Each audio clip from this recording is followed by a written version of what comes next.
Hello and welcome everybody. My name is Kyle, and in this video I'll be going over how the last few months I've been trying to design an electric 12-volt gold dredge with some decent suction and everything I've done to try to get that to work.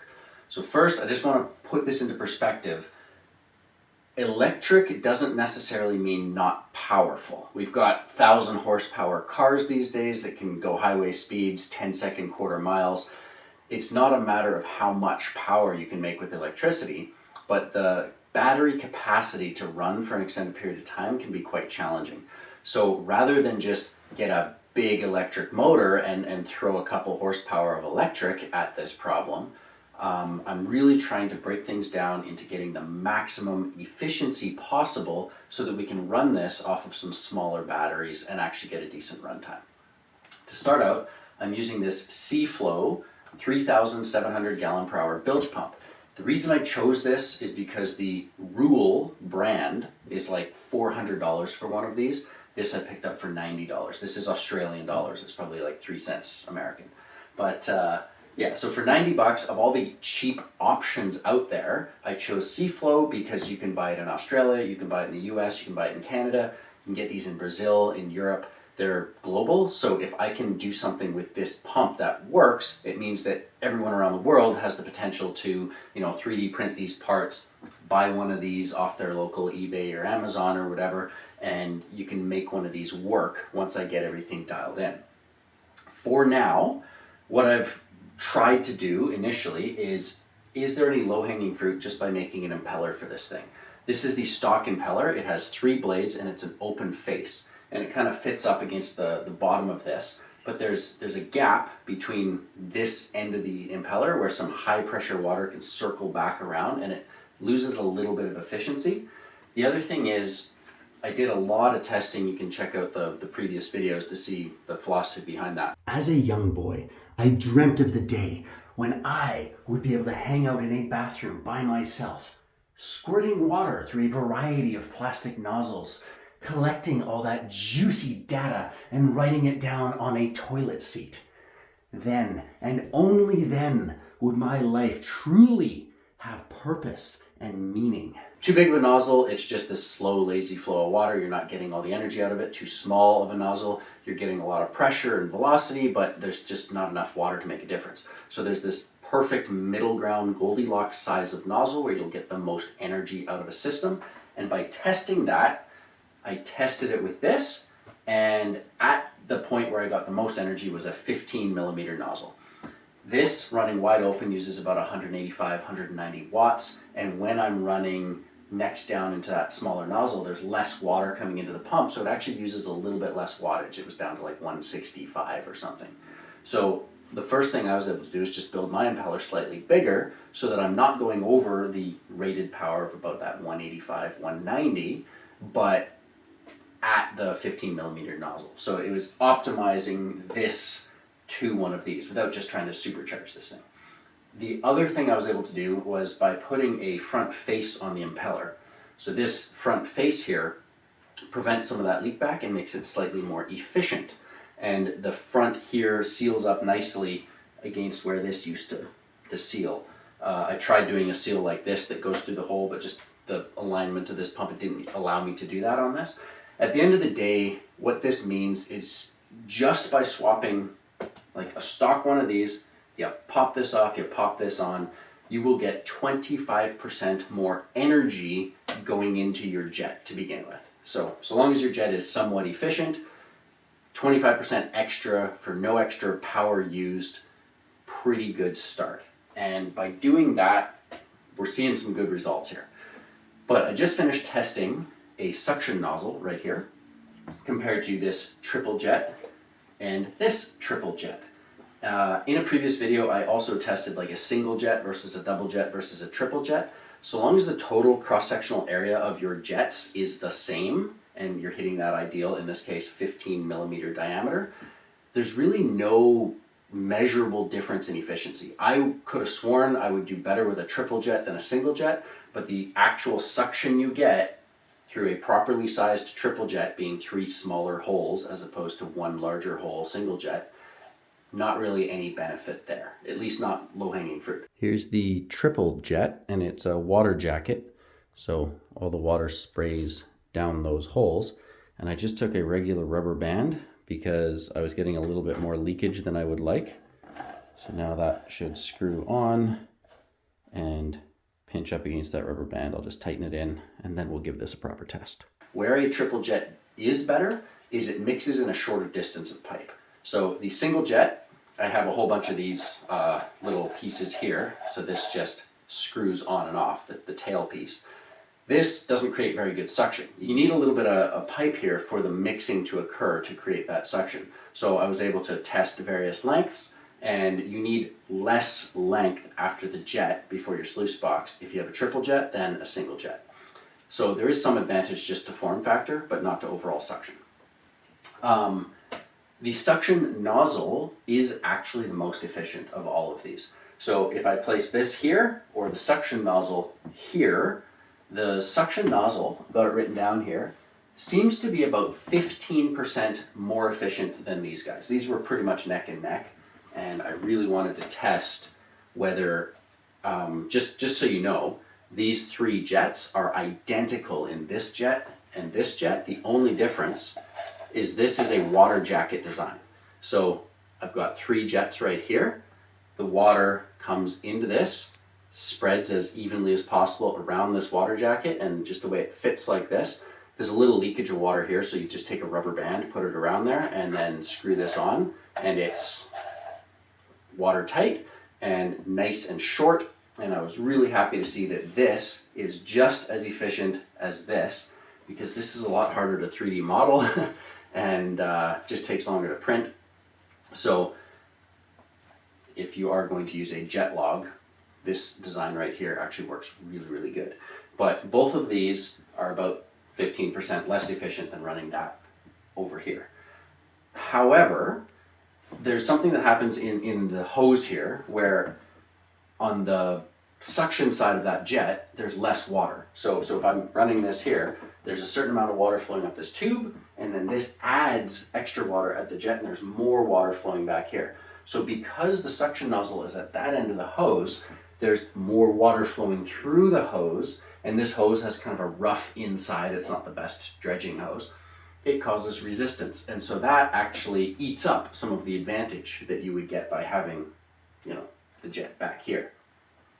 But because that's more efficient anyways, you put that there, you're getting about the same suction as having these here. And there's a key advantage to that, being if you ever take that nozzle out of the water, you're gonna get this crazy blast of bubbles and everything all over your sluice box, and potentially blowing out your gold if you have one of these set up here and you take the nozzle out.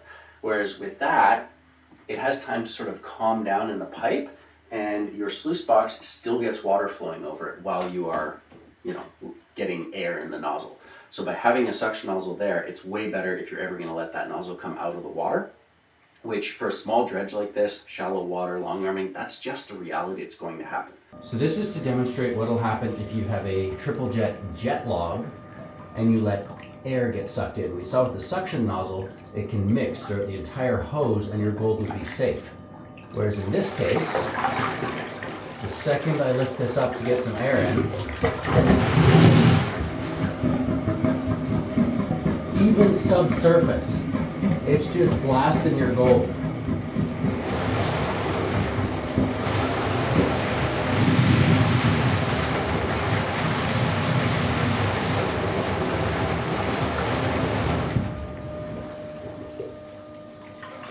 A little more effort to get primed again as well, so whoops.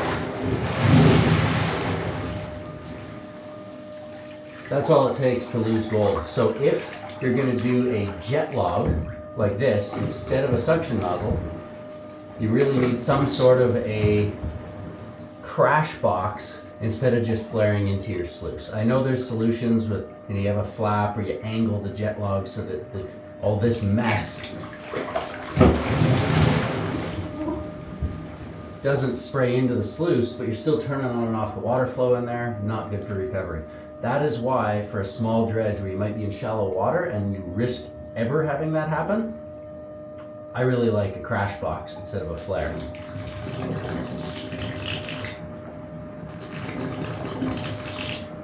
Even just that whirlpool, you can see it's a lot of suction here. Like this, for an electric dredge, this thing is moving. So considering this reality that you are going to be getting that nozzle out of the water from time to time, if you run with a jet log back here, you need a solution for that. And one of the solutions is you run your jet log at an angle like this and your sluice box at an angle like this. Normally the water flows over your sluice, and then if you start spraying, you know, air and jets of water everywhere, it goes over the sluice box. But even doing that, you've shut off the water to your sluice, and especially with like a drop ripple design, turning the water on and off and on and off, it really migrates that gold down your sluice box. Plus, most people with a surface setup like that are going to have a big rubber damper there, and so the water's going to hit that rubber damper, spray straight down into your sluice, and just blast your gold all over the place. It's not ideal. So either you never let that nozzle up out of the water, or you have some sort of a crash box. You can still run a flare into the crash box to get a little bit more efficiency. Just when you're lifting out of the water, having it flare makes it more efficient. Did some testing there, so it does actually work. But basically, you have to go into a crash box, which drops down into the sluice and then goes down. And in a situation where we are really strapped for power with this little electric setup, every inch that we lift this up out of the water really cuts into our suction. So if this stays completely subsurface, well, we got to figure out how to get subsurface gold recovery. A lot of people have worked on this, and I don't think you're going to get like that fine powder beach dust type of gold retention. Maybe we will figure that out later. But as far as like most fine gold, you should be able to find a way to do that. But if we lift this up, let's say we have a 3 foot long sluice box that's 1 inch per foot, so it needs to be 3 inches above the water if the bottom end is like touching the water. To lift this up 3 inches, we lose about 30% of our suction. So real world numbers, to raise this up, or if this is sitting in the water flow and my flow meter gave me a number of 4, which is times by a factor to give you your liters per minute, gallons per hour, whatever. But we're gonna go from 4. If we lift this up so that the bottom of this is just 3 inches above the water surface, we drop that number down to 3.2, about 25% loss there, and a 66% loss at 5 inches down to 2.4. I'd rather be at 4 than 2.4. So if we run a jet log, as beautiful as this is, as pretty as this is, in order to do this right, we're going to need to flare up into a crash box, drop into our sluice, and there we go. And even with the bonus 30% or a bonus 25% suction we're getting with this impeller, that's just not enough to make up for the fact that this suction nozzle doesn't need that. We can keep this either just at 3 inches because we don't need the crash box to deal with potential bubbles and air coming through the line, or we can run completely subsurface and actually have quite impressive suction just running the suction nozzle. It'll prime immediately because it's a suction nozzle, and given the short length of hose, we're not really losing a lot. This hose has like a lot of corrugations on the inside, so it's really not like good, keen dredge hose. So the amount of resistance in this 1 meter of hose probably represents like 2 meters of keen dredge hose. So long as you're about, 2 meters, 6 feet of hose or less for a small unit like this, I think you could poke around in some cracks and get some good gold. And I would use the suction nozzle setup to do it and not worry about any kind of a crash box back here or potentially having your gold get blown out of the sluice if you get near the surface. That means we can take these guys and put them aside. Before I do that, I said this one worked quite well. You've got, a threaded piece here, and we can get various lengths of tubing. And this piece, it can screw on and off, and you just put a little rubber band around here to make that work. So if anyone's interested in this design, I mean, you can always put a more powerful pump to it or a gas pump. And as far as fitting it onto whichever hose you want, It's pretty simple to just get something to thread on here and, you know, print your own ends to that, to those people who do have 3D printers.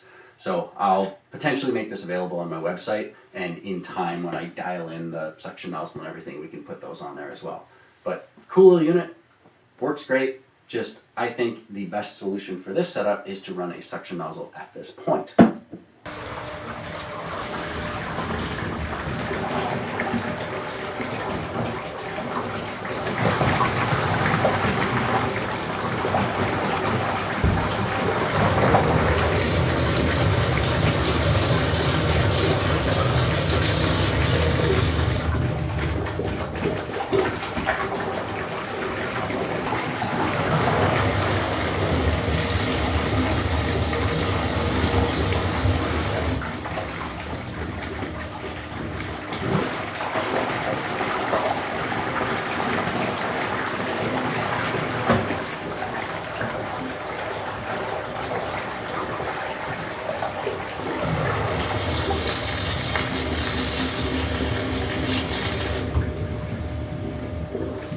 So definitely no need for a crash box. You can basically just suck, let it out of the water, keep sucking. It'll work regardless. So that will work as a subsurface sluice, no problem. I like that.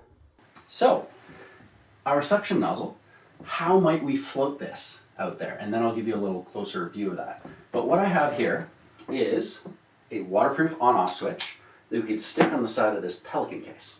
Then we open our Pelican case, might as well have a 12 volt DC to DC converter and an 18 volt tool battery, because we all have one of these. Alternately, you can just buy it's a lithium iron phosphate, like LifePo4. And there's these deep cycle batteries, 20 amp hours, 30 amp hours, quite cheap online these days. And those will run a setup like this for a decent amount of time. And one of those will actually fit into this box. This is a Pelican size 1200 case. But let's just say you use your tool battery. This one in particular should run this setup for about an hour and a half. That goes in the case, and you close your case. That case is waterproof and it floats. It floats at about the height of the seam. So if you were to run this into that box, and like I said before, we'll put our switch there, that can act as a float. Because we're going to run a subsurface recovery system, we don't have a lot of weight here to support. We just have to support this box, this bilge pump, which only needs to sit in the water about this deep, so it's going to hold some of its own weight. And what I was thinking is if we just connect the box to the bilge pump to the dredge, on this side here, put a little extensor out, and you can just use a water bottle. That would be plenty of float. So this gives you some stability side to side, so you don't have to worry about your sluice box tipping left and right, and you definitely don't have any big floats. And I know 2-inch dredges are backpackable with a 20-pound gas motor, and the whole thing floats. This is minuscule. Like, this is proper backpackable where you can still carry some clothes and a lunch and everything. And as far as this stability, well, you can print buoyancy into your sluice box, or just take whatever subsurface sluice box, maybe another water bottle at the far end, so you have a tripod of stability. So this is always perfectly set up for your gold, and because the suction nozzle's over here, you're always going to have a good flow of water over everything, whether you're in the water or out of the water. And this gives you pretty good suction. Now, the way this is printed is I actually put a threaded nozzle on the end. So you can pop this on or off, meaning this can be a wear component. So let's just pop this off right here. I made the tube bigger right where it turns because there's resistance when you're turning, so I don't know if that's really helpful or not. This is just sort of like the first version of it. I made it so that there's no infill in this. It's just a solid wall and it's a thin wall. So it's got a tiny bit of flex to it, but it's PETG, so it's fairly impact resistant. Ideally, if you actually wanted to say, let's make a durable plastic 3D printable nozzle, I would print this out of either nylon or I really think TPU. So TPU is what the bottom of running shoes are sometimes made out of. It's like a really abrasion resistant rubber, and while it is rubber, you can 3D print it in such a way that it still holds its shape, but then you could run it over with your car and it would just squish right back into shape. and then you thread on a tip that you're grinding away at rocks, and maybe you wear this down over time. You can just thread a new one on there. So it's kind of an interesting concept as far as just a cheap nozzle goes. Right now, this is not like your standard 2-inch diameter inside Keen dredge hose. It's a little different. So I've printed this to match this hose. But if I modified this so that it actually talks to a normal 2-inch dredge hose, this would also be something I could potentially put on a website for you to download. Basically, if you had this suction nozzle, like the hose, we either need to figure out the subsurface sluice box, or you come up 3 inches and have a 3-foot long sluice box that you normally have already. You're going to need bigger floats to deal with all that, and you come up with the rest.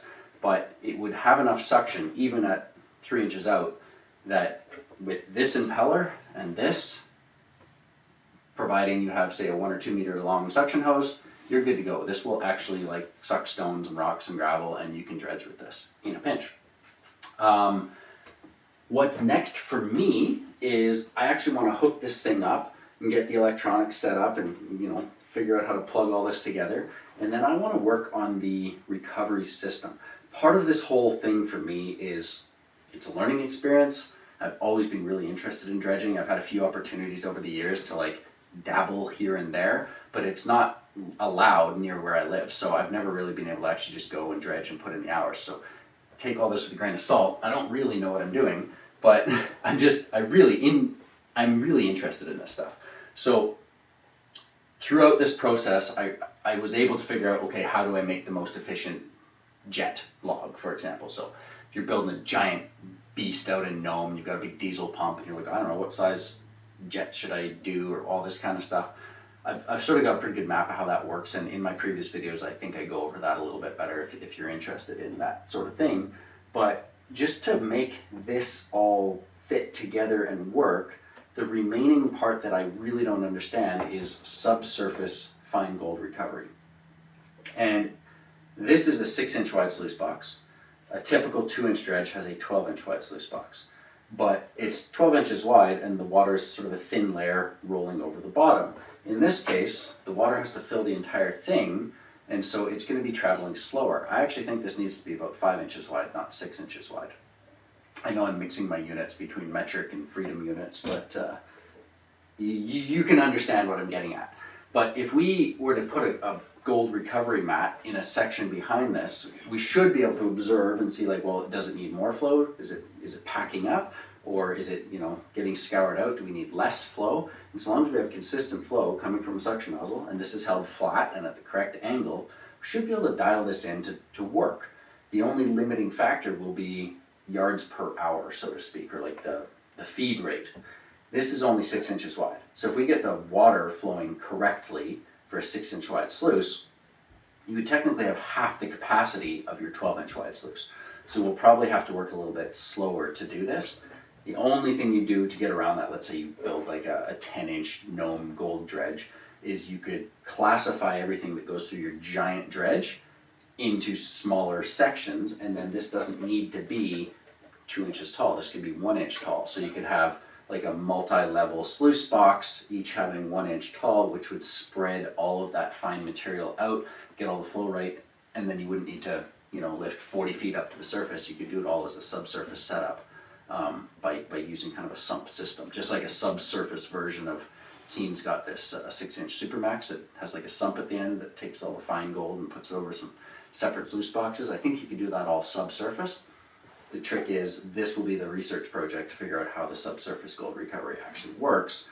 I have some really, really fine gold with me, so I'll be able to test that out in the months coming. But yeah, for now, is anyone interested in this? You would need to print one of these, or a series of these, to extend it out into your sluice box, and then you would need to print something that could actually like stick a regular 2-inch hose onto. Maybe I'll come up with one of those, and then I can put like a little set of this on my website. I don't know, might even just put this up for free. It's not there now, but I'll work on it. And then potentially get that suction nozzle available for people as well. As far as like, am I going to get anything out of this? I think I cannot convey how much effort I put in just to get this impeller right. I'm using like a pretty engineering software. I got a guest license from a real engineer back in Calgary. I have no idea what I'm doing with it. I've spent so much time dialing this in, and you would not believe the subtle difference between having these blades a slightly different angle, or come in 10% or go out 10%, or you make it slightly thicker and a smaller diameter, or a larger diameter and slightly thinner, and getting the balance right and having this thing actually perform that 25% better than it does. It just took a huge amount of effort, and it's something small that I could ship. So I probably will hold on to this file, and I could potentially sell and ship impellers if you want to get that extra 25% out of your system. But honestly, whether it's a gas machine or an electric machine, little tweak of just the size of this so it plugs into anything normal, and you print this out of something decent. This is a solid nozzle. It's lightweight, it's pretty darn durable, and it's super efficient. So I don't see why I shouldn't take some of this effort and just let other people take advantage of it, play around, and make this available through my website, being utmostoutdoors.com. Might not be there right away, but I'm gonna make some adjustments, and when it's there, I'll make a section for that and maybe put a link in the description below. Until then, thanks for watching. Hope this was somewhat of an interesting update on everything. And if you have any constructive criticism in the comments of how, as a subsurface system, this tripod flotation system we're using, this could potentially work, do let me know. One other bonus before we go: you open this up. By the way, this you can get these things for pretty much any brand of battery, like just off eBay or whatever. And these are XT60 connectors from radio controlled car and airplane stuff. If you don't want to use the Pelican case and you're doing this on a budget, you're just testing stuff out, this I think is a pretty cool idea. This is a container of protein. It's got a lid that slips on pretty easily. Well, I don't know if I would trust this to be waterproof. It does have a bit of a seal on it. And so what you would do is you could take your DC to DC converter here, and you take this guy, slap that on there. We'll pop that in there. But you can basically take this stuff, slide it in. So everything's in there. You then take this guy right here and punch a hole in the lid, stick this through, put a little silicone seal around it, and then just half turn and it's on. Now, I think in a pinch you could submerge this and it would stay dry, but really it could sit upright and act as a float for your dredge. And all you need to do is make like a little bracket that holds it, maybe a little strap around here, and you hold it vertically. It doesn't need to be a barrel on its side. So you hold this vertically, that's your float, and out the top, you got your 12-volt power going to your bilge pump, and you don't have to spend any money on a Pelican case, even though I did find that one used online.